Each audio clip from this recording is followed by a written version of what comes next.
पत्रोड police station हद्दीतील परसापूर ward क्रमांक 2 ठोकबर्डा येथील 55 वर्षीय स्टेशनरी व्यावसायिकाने 14 वर्षीय किशोरीचा विनयभंग केल्याची घटना घडली। दिनांक 19 मे रोजी दुपारच्या दरम्यान पीडित मुलगी आपल्या घरासमोरील नळावर पाणी भरत असताना आरोपी गजेंद्रसिंग राजपूत याने आमिष देऊन बोलवले आणि दुकानाला लागून असलेल्या खोलीत नेऊन मुलीचा विनयभंग केला। ही बाब पीडितेच्या आत्याच्या लक्षात येताच तिने आरोपीच्या घराचा दरवाजा ठोठावून पीडितेची सुटका केल्याने पुढील अनर्थ टळला। ही घटना पीडितेच्या वडिलांच्या कानावर पडताच त्यांनी पीडित मुलीसह पत्रोड पोलीस स्टेशनला धाव घेत घटनेची तक्रार केली। तक्रार होताच सजग पोलिसांनी घटनास्थळी दाखल होत आरोपीस ताब्यात घेतले।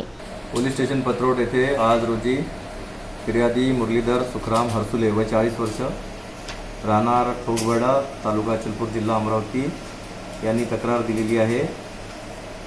तक्रारीमध्ये त्यांची पीडित मुलगी वय 14 वर्ष हिचेवर त्याच गावामधील राहणारा आरोपी गजेंद्रसिंग राजपूत याने अतिप्रसंग करण्याचा प्रयत्न केला आहे अशा प्रकारची लेखी तक्रार त्यांनी पोलीस स्टेशनला दाखल केल्यावरून आपण त्याच्याविरुद्ध कलम 342 354 ब भादवी सहकलम 8-12 लहान मुलाचे लैंगिक अत्याचारापासून संरक्षण कायदा तसेच सहकलम 3(1) W रोमन I रोमन 2 अनुसूचित जाती जमाती अत्याचार प्रतिबंधक कायद्यान्वये गुन्हा नोंद केलेला आहे।